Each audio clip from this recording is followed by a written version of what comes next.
지금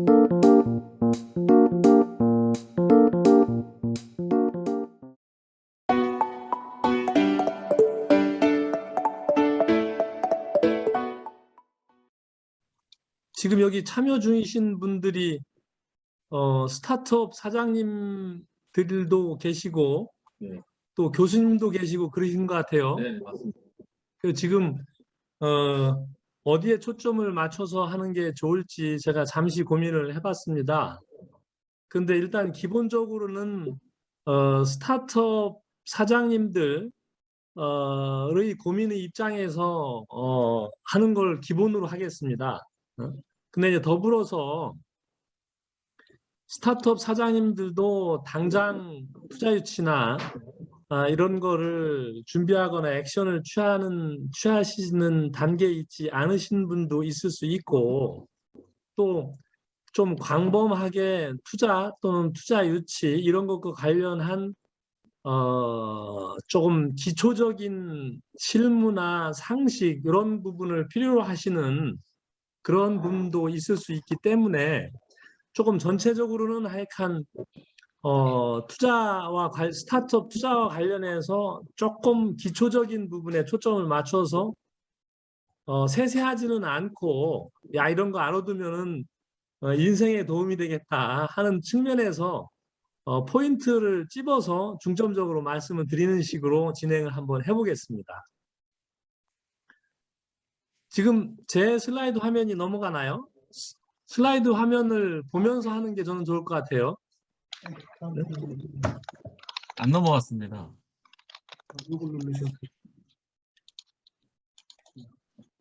아, 네네. 예. 그러면 된 거죠? 네. 예. 뭐 저는 간략하게 소개하면은 대우자동차에서 직장 생활을 처음 시작해서 주로 뭐 대우자동차에 있을 때는 제가 미학을 출신이고 이래서 홍보 쪽으로 배치가 됐는데 배치되자마자 자동차 부문 김태구 회장님이나 김우중 회장님이나 이런 조금 오너 또는 경영진의 메시지 관리하는 그래서 강연 원고를 작성하거나 회사 내에 인터뷰 기사나 직원을 상대로 하는 조회사나 이런 쪽을 잡을 해서 주로 뭐 경영자의 입장에서 사물을 보는 그런 일을 주로 했던 것 같아요. 그 화이텍 인베스트먼트라고 하는 것은 창투사이고 거기에서 한 10년, 최근에는 이제 시드 투자하는 회사를 엑셀러레이터라고 하는데 그쪽에서 투자사업 본부장으로 일을 하고 있습니다. 투자 관련해서는 제가 이제 이 슬라이드 작성한 게 스타트업 사장님들의 투자 이슈를 안내하는 그런 관점에서 했기 때문에 투자란 무엇인지 이런 워밍업을 하면서 좀 일반적으로는 제가 시작을 하고 있습니다. 근데 투자하면은 뭐 투자나 투기 이 차이가 어떻게 되는지 이런 고민을 할 텐데 어쨌든 하여간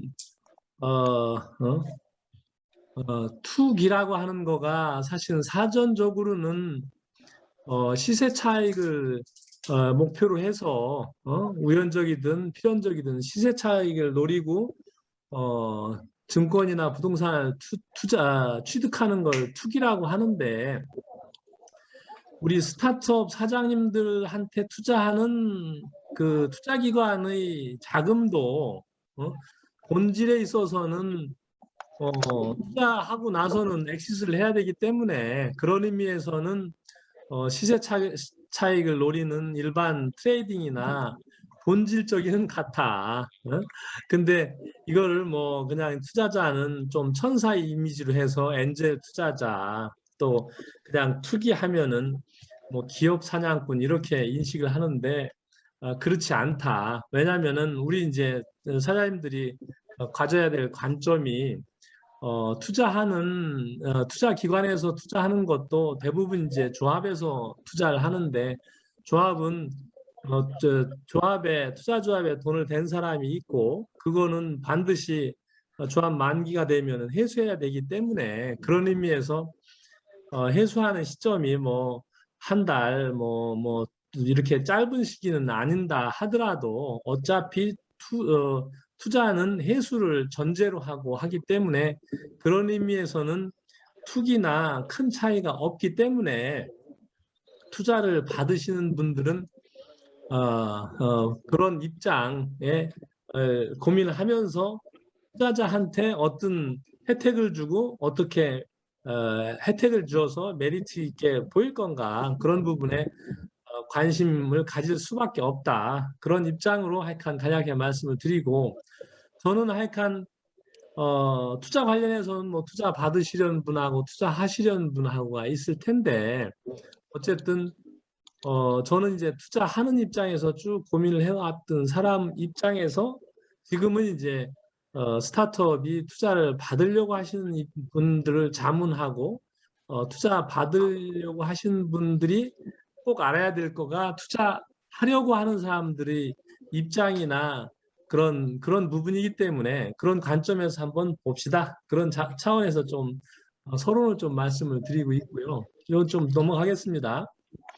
일단 하여간 투자를 하면은 일단 투자를 하는 쪽 그쪽은 이제 투자 기관이죠. 투자 기관에는 뭐 시드 투자하는 것부터 사모펀드까지 다양하게 있을 텐데요. 그 중에서 스타트업이 이제 꼭 봐야 될 부분은 스타트업의 성장 단계 사이클 보면은 거기에 맞는 투자 기관들이 있다 이렇게 보시면 될 것 같습니다. 그래서 창업을 하고 나서는 BEP를 넘어 이제 데스밸리를 거쳐서 BEP를 넘기고 본격적인 성장, 성숙 단계를 거쳐서 재도약 단계로 들어가는데 일반적인 투자 기관은 특히 이제 벤처 캐피탈은 데스밸리에 있어서는 투자할 수가 없는 거죠.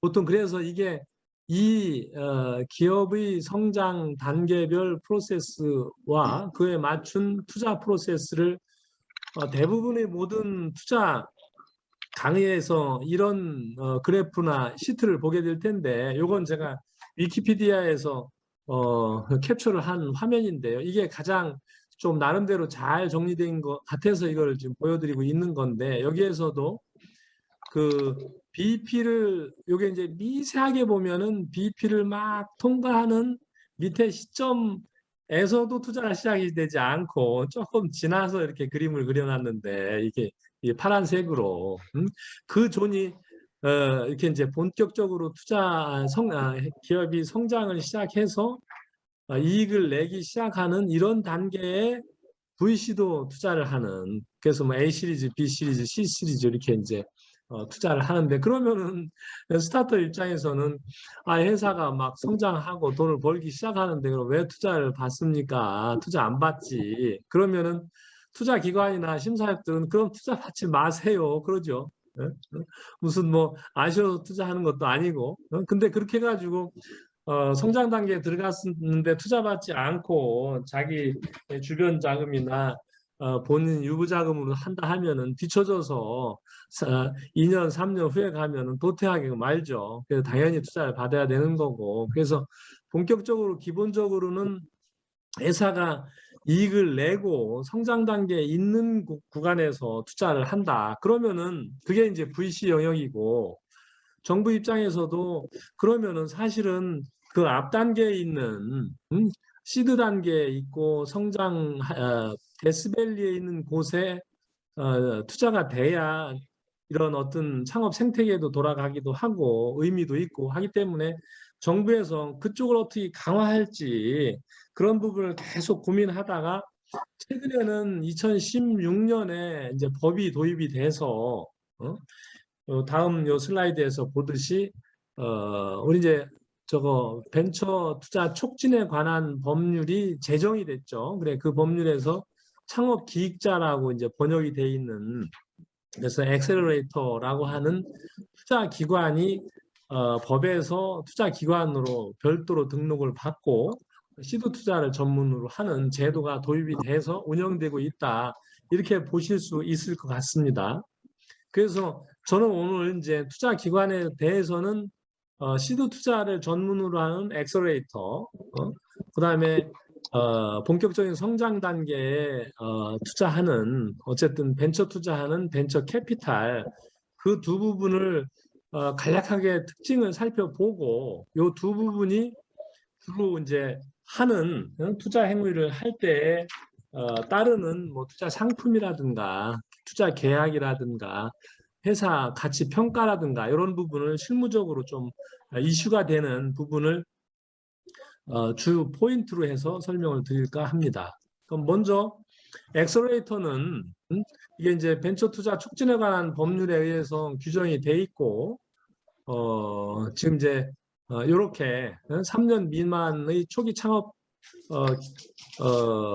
기업을 주 대상으로 투자하는 회사로 돼 있다 이렇게 보시면 될 것 같습니다.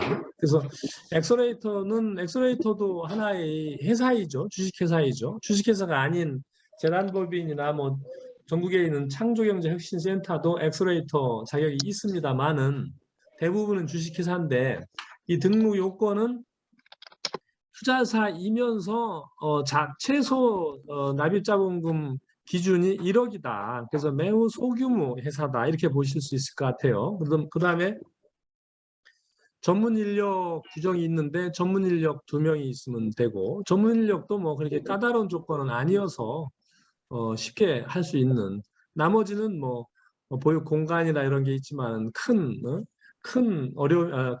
허들이 되는 건 아니고 그래서 납입자본금 1억에 전문 인력 2명이 있으면은 엑셀러레이터라고 하는 투자 기관의 라이센스를 준다. 그럼 이 엑셀러레이터는 하는 일은 개인 투자 조합을 운영하는 일을 주 목적으로 하는 그런 회사다 이렇게 볼 수 있을 것 같습니다.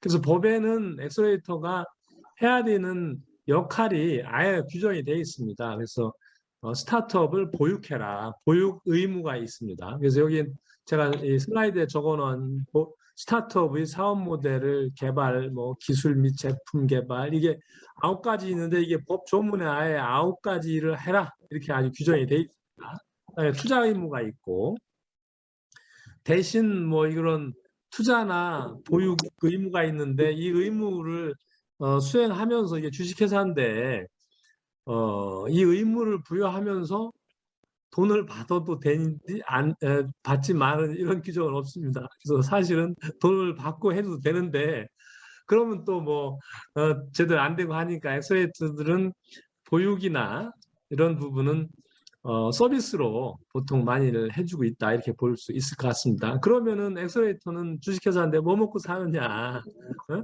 그래서 그런 관점에서는 이건 이제 정부가 창업과 관련한 수행하는 무슨 뭐 초기 창업 패키지니 뭐 무슨 창업 사관학교니 뭐 등등등등 많이 있잖아요. 그래서 정부가 하는 창업 지원 사업의 운영을 엑셀러레이터한테 위탁할 수 있다라고 하는 규정이 별도로 있는 이 규정은 벤처 투자 촉진에 관한 법에 있지는 않고 중소기업 창업 지원법에 정부가 수행하는 창업 지원 사업의 위탁을 엑셀러레이터한테 줄 수 있다 이런 근거 조항이 있습니다. 그래서 사실은 엑셀러레이터들은 대부분 보육이나 투자나 이런 쪽에서 돈 벌 생각을 못하고 정부 위탁 수행하는 것을 수익 모델로 하고 있다.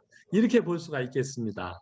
그래서 놀랄 만큼 엑셀러레이터가 많이 생겨 있는 현황을 제 설명을 좀 드리겠습니다. 그래서 투자와 관련해서는 엑셀러레이터는 요 장표 하나만 보면은 다 이해가 된다라고 하실 수 있는데요. 엑셀러레이터가 있으면 본인이 자기 돈으로 투자하는 거 이건 직접 투자죠. 근데 뭐 자기 자본이 1억분이 없기 때문에 직접 투자하는 거는 얼마 안 된다 이렇게 볼 수 있을 것 같아요. 근데 물론 뭐 1억 이상이라고 하는 거기 때문에 1억이 아니고 뭐 10억, 20억 이렇게 하는 엑셀러레이터도 있을 수 있지만은 대부분은 뭐 2, 3억, 3, 4억 수준이어서 본인이 직접 투자하기는 쉽지는 않은데 할 수 있다 이렇게 보시면 되고 대부분은 투자 조합을 만들어서 투자를 하죠. 이제 대부분 개인 투자 조합을 만들어서 투자를 한다 이렇게 보실 수 있을 것 같아요. 그다음에 벤처 캐피탈이 하는 벤처 투자 조합도 만들어서 할 수 있게 오픈이 되어 있습니다. 예, 작년에 벤처 투자 관련 법이 또 추가 개정이 되면서 엑셀러레이터한테도 벤처 캐피탈이 하는 주력으로 하는 벤처 투자 조합도 만들어서 운영할 수 있는 이런 구조이다 이렇게 보시면 될 것 같습니다. 현재 엑셀러레이터는 최근에 8월 말 통계가 지금 오픈이 돼 있는데요. 보니까 339개가 돼 있는 어마어마하게 많이 만들어진 거죠. 이게 이 법이 도입인 게 2016년이기 때문에 뭐 2017년부터 5년 정도뿐이 뭐 안 됐는데도 투자 기관인데 이렇게 339개라고 하는 엄청나게 많은 엑셀러레이터가 등록이 된 게 사실은 자본금 1억이기 때문에 1억 해가지고 만들어서 정부 지원 사업 하려고 그래가지고 하려고 하는 그게 목적인 회사들이 많이 있다. 그래서 339개 중에서 실제 투자를 본업으로 하는 엑셀러레이터는 한 2, 30개 되는 것 같아요. 그 중에서 조금 잘하는 데들은 뭐 프라이머부터 시작해서 매시업이라든가 뭐 유명한 블루포인트 파트너스라든가 이런 하우스들이 본업의 본질에 있어서의 시도 투자를 하는 엑셀러레이터들이고 대부분은 거의 뭐 한 7, 80%는 아주 신생 기업이고 컨설팅에 목표가 있는 목적이 있는 그래서 엑셀러레이터를 너무 기대하거나 이렇게 하지 않는 게 좋겠다 이런 생각이 드네요. 그 다음으로는 이제 개인 투자, 이 엑셀러레이터가 하는 일은 개인 투자 조합을 결성해서 그 투자 조합을 통해서 투자를 하는 거죠. 그래서 개인 투자 조합은 뭐 조합이고 법적으로는 뭐 이제 등기를 해야 되죠. 그래서 이게 개인 투자 조합은 조합을 구성하려면은 조합 총회를 해야 되는데 출자금 총액은 1억 이상이 되어야 된다. 그리고 조합에 출자하신 분은 이건 사모 투자이기 때문에 49인 이하여야 되고 이거에 대해서는 한번 조합을 결성하면은 존속 기간은 최하 5년 이상이 돼야 되는. 그래서 대부분 시도 투자하는 엑셀러레이터들이 만드는 조합은 조합 만기를 보통 한 7년에서 한 8년 정도가 대부분 그렇게 구성한다 이렇게 볼 수가 있을 것 같아요. 그리고 조합 출자 규모는 뭐 보통 한 2, 3억 정도 1억에서 한 5억 사이 2, 3억 이렇게 만드는 것 같아요. 참고로 제가 속해져 있는 넥스트 챌린지라고 하는 저희는 뭐 주식회사는 아니고 재단법인 형태로 만들어진 엑셀러레이터인데 저희는 창업 지원 사업들 위탁 운영하는 거가 본업입니다.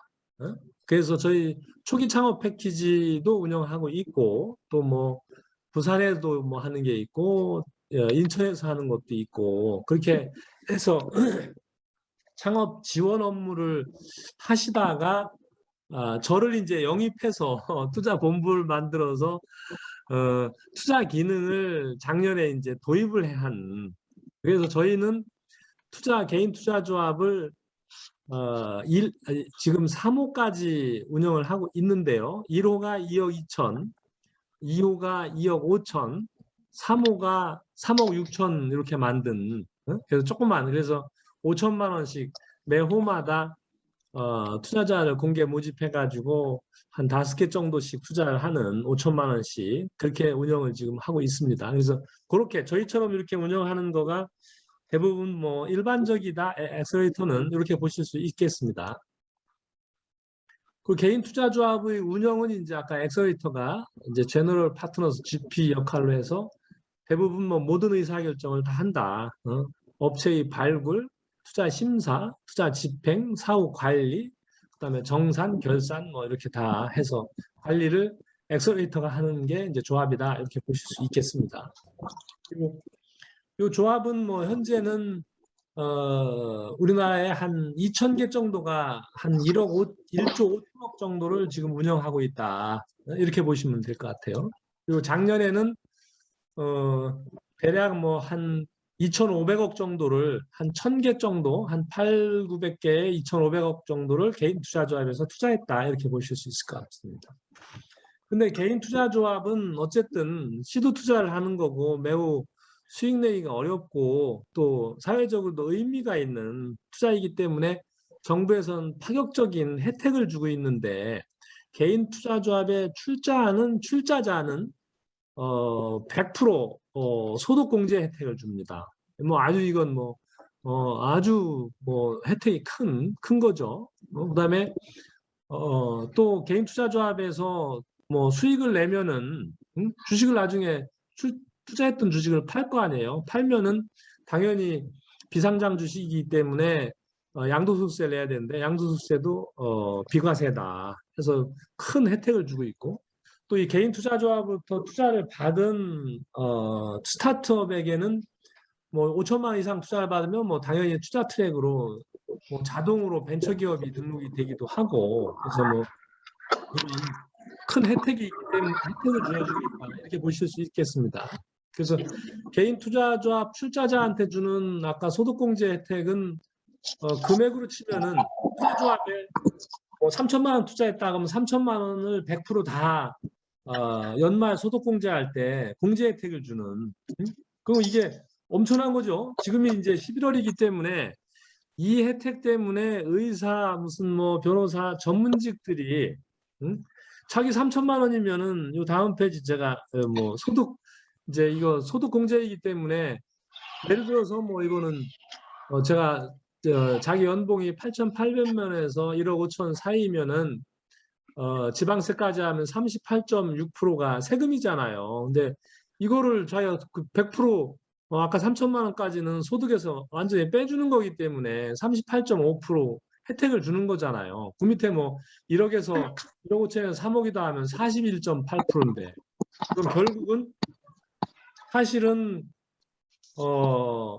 개인 투자조합에 내가 뭐 1,000만 원을 투자했다. 그러면 그 중에서 한 400만 원 정도는 정부가 소득공제 혜택으로 바로 연말에 돌려준다. 이런 의미로 보시면 됩니다.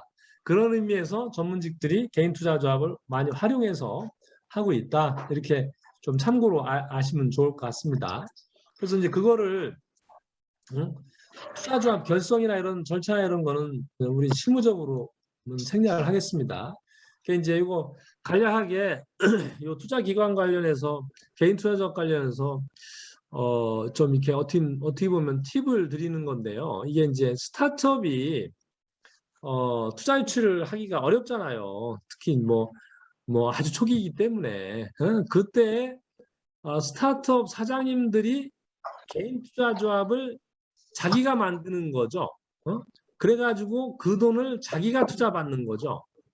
그렇게 되면은 그래서 뭐 1억짜리 1억을 투자받겠다. 그러면 1억짜리를 자기가 자기 삼촌 뭐 장모 뭐 이렇게 자기 무슨 고등학교 친구 변호사 야 3천만 원씩 내라. 어차피 3천만 원 내면은 연말에 가면 그 중에서 40%는 바로 세금으로 너 돌려받지 않느냐.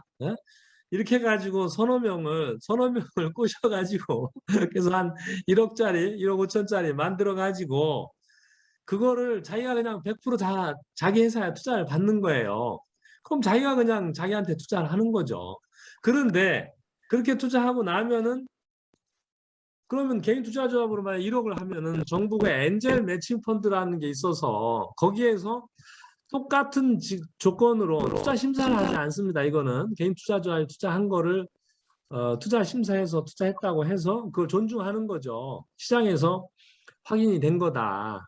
그런 어떤 스크린이 됐다 해서 그래서 지방기업은 최대 2.5배 1억이면 뭐 2억 5천 서울 수도권은 1억 그다음에 또 기부에서는 또 다른 보증이 있어도 추가로 2억까지 보증을 해주는 이건 기부 보증은 뭐 나중에 갚아야 되지만은 그 위에 엔젤 매칭 펀드는 개인 투자자에서 투자한 거하고 똑같은 조건으로 그냥 따라 들어가는 거기 때문에 그럼 이거 이렇게 되면은 예를 들면 1억을 내가 이렇게 개인 투자 조합을 지인 통해서 만들어서 내가 스스로 투자를 받았다. 그러면은 5억까지 5배까지 자금을 스스로 조달할 수 있는 그런 방법이기 때문에 근데 그럼 개인 투자조합을 어떻게 만드느냐?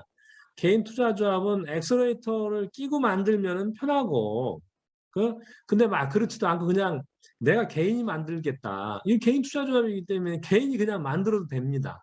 응? 그거 뭐 절차가 아주 어렵지는 않기 때문에 그리고 운영도 개인 투자조합 만드는데 뭐 자기 친구들하고 5명이 만들었다. 그럼 5명 중에 1명이 그냥 운영자로 그냥 신고만 하면 되는. 그래서 본인이 직접 만들든지 아니면 좀 관리나 이런 게 까다롭고 그러면은 저희 같은 이런 엑셀레이터한테 그냥 만들어줘라. 돈은 내가 다 구해올게. 절차만 진행해줘라. 이렇게 해가지고 해서 활용해도 된다. 그건 뭐 팁으로 참고로 그냥 알고 계시면 좋을 것 같습니다. 두 번째로는 이제 본격적으로 뭐 이제 이익을 내고 성장 단계에 있을 때 하는 벤처 캐피탈이죠. 벤처 캐피탈은 뭐 모험 자본 투자하는 거고 가장 이제 흔한 일반적인 투자를 하는 단어이고 그런데 벤처 캐피탈을 만드는 조건은 납입 자본금이 최소 자본금이 20억입니다. 그리고 전문 인력은 2명이고 나머지는 뭐 비슷하고 그래서 그냥 엑셀레이터나 이런 것과 달리 자본금이 20억이면 출발한다 이렇게만 그냥 이해하고 있으면 될 것 같습니다. 그리고 투자하는 거는 뭐 아까 이제 엑셀레이터는 창업 후 3년 이내 기업에 투자할 수 있는 거고 여기는 창업 후 7년 이내 기업 또는 7년 이상 된 기업은 벤처 기업에 투자할 수 있다. 이렇게 보시면 되겠습니다. 그러면 그 벤처 캐피탈은 벤처 투자조합 뭐 당연히 20억 가지고 자기 자본금이 20억인데 20억 가지고 투자를 해도 되지만은 보통 벤처 캐피탈은 뭐 운영하는 투자 규모가 뭐 적어도 뭐 2, 3천억씩은 다 되기 때문에 이제 그러려면은 당연히 조합을 만들어서 해야 되겠죠. 그래서 이제 벤처 캐피탈은 벤처 투자 조합을 만들어서 투자를 한다. 이렇게 보시면 되고 벤처 투자 조합은 최소 출자 금액이 20억이다.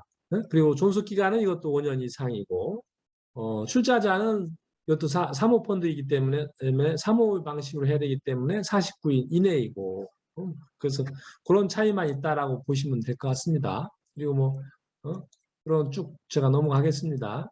그래서 투자 기관 관련해서는 엑셀레이터와 벤처 캐피탈은 요 장표 하나만 보면은 대부분 다 이해가 끝난다. 그래서 엑셀레이터는 1억으로 만들고 벤처 캐피탈은 회사를 20억으로 만들지. 얘들은 엑셀레이터는 개인 투자조합 운영하는데 개인 투자조합은 1억 이상이면 조합을 구성한다. 벤처 투자조합은 20억 이상. 요거면 되고 요 엑셀레이터나 벤처 캐피탈은 공이 제가 그 밑에 이제 보수 이제 말씀을 표에다 적어놨는데요. 둘 다 관리 보수와 성공 보수를 받으면서 그게 수익 모델이고 비즈니스죠. 투자 기관은. 그래서 관리 보수는 만든 조합의 결성 총액 대비 1년에 2.5%씩 수수료를 받습니다. 그래서 대충 3년간을 받아요. 그 다음에 3년 이후에는 이게 이제 조합이 보통 한 7, 8년 하기 때문에 만약에 뭐 7년짜리 조합이다 그러면은 이제 벤처 캐피탈 예를 들면은 벤처 캐피탈은 작은 펀드가 한 100억 정도 되죠. 그럼 100억이면은 1년에 벤처 캐피탈은 뭐 초기 기업 투자하면 수수료를 관리부 2.5%까지 받습니다. 그러면은 예를 들면은 100억짜리를 만들면은 2억 5천만 원을 100억 투자 조합에서 빼서 쓰는 거죠. 인건비로. 그럼 3년이면 7억 5천을 쓰는 거죠. 그러면 100억짜리를 펀드를 하나 만들면은 창투사는 7억 5천 벌은 겁니다. 그게.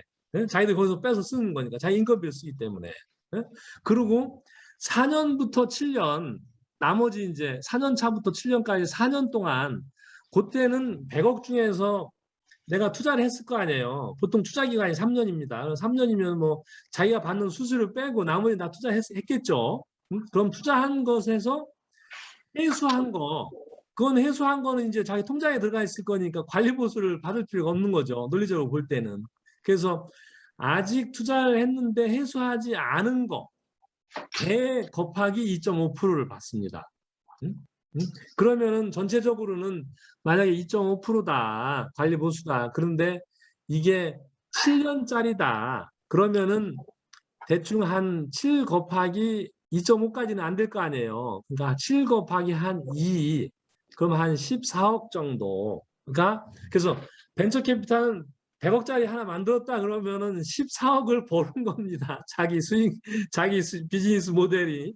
그렇기 때문에 그럼 100억짜리면은 나머지 무슨 뭐 이제 뭐 조합 운영하다 보면 뭐 실사도 하고 이런 건 뭐 회계 실사나 이런 건 또 조합 돈에서 쓰기 때문에 그 대충 한 15% 정도는 조합의 관리 보수나 운영비로 나간다. 그러면은 100억짜리면은 85억은 투자하고 15억은 벤처 캐피탈이 쓴다. 이렇게 보시면 되겠습니다.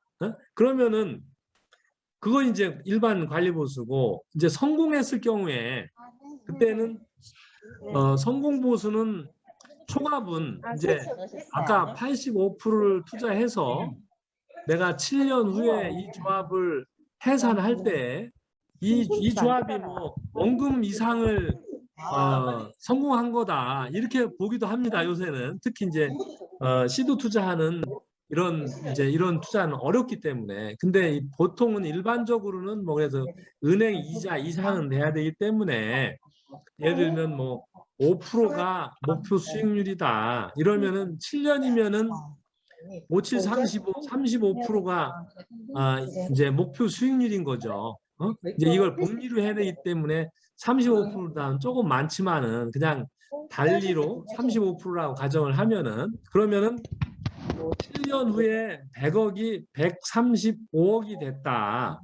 그럼 사실 수익 많이 낸 거죠. 왜냐면 100억을 투자한 게 아니고 85억을 투자해서 135억을 만든 거니까. 그래서 그 135억이 된 그때까지는 성공 보수가 없고, 그 이상 135억 이상 됐다 그러면 이상 된 초과 부분의 20%를 창투사는 성공 보수로 가져갑니다. 그게 이제 자기 수익 모델이죠. 근데 이게 가끔 그래가지고 뭐 예를 들면은 배달의 민족에 투자한 본 엔젤 파트너스가 3억을 투자해가지고 3천억을 벌었잖아요. 배달의 민족이 2019년에 40억 불에 팔렸기 때문에 그다음 환율 계산하면 4조 7,500억 정도에 이제 팔렸는데, 그때 본 엔젤스가 3억을 투자해가지고 3천억을 예산, 그러면은 3억에 그 아까 그 5%씩 계산해서 했다고 해서 뭐 한 5억이 원가 그 저기다 그러면 5억 이상은 성공이다 그러면은 9천 얼마니까 2,990 얼마예요? 그게 다 성공보수잖아요. 성공보수 대상이잖아요. 그거에 20%를 성공보수로 받는다. 어마어마한 투자한 거죠. 그래서 그렇게 되면은 그렇게 성공보수를 받은 거는 이제 창투사 내에서는, 투자사 내에서는 대충 1대 1로 나눠 갖는다 이렇게 보시면 됩니다. 그래서 1은 이제 주주 몫이라고 보고, 나머지 1은 회사에 뭐 관리직도 있고 뭐 대표이사도 있고, 나머지 1을 그러니까 뭐 한 3분의 1 정도는 그 투자를 했던 심사형 몫입니다. 그렇기 때문에 본엔젤스의 배달의 민족 투자한 거기에 이제 강이사죠. 지금 대표이사 맡고 있는 분이신데 그분이 투자했는데, 그분은 뭐 한마디로 떼돈을 버는 거죠. 그래서 막 신문에도 나오고, 미국에도 그렇지만 우리나라도 막 가끔 신문에도 나오고 하는 거가 그런 관리 보수와 성공 보수 이런 메커니즘으로 돌아가고, 그래서 심사하시는 심사역들은 다 자기 인센티브가 다 걸려 있기 때문에 어떻게 하면은 해수를 할 때 이제 대박을 터뜨릴지 그런 관점에서만 계속 보고 있다. 이렇게 이해하고 있으면은 도움이 될 것 같습니다.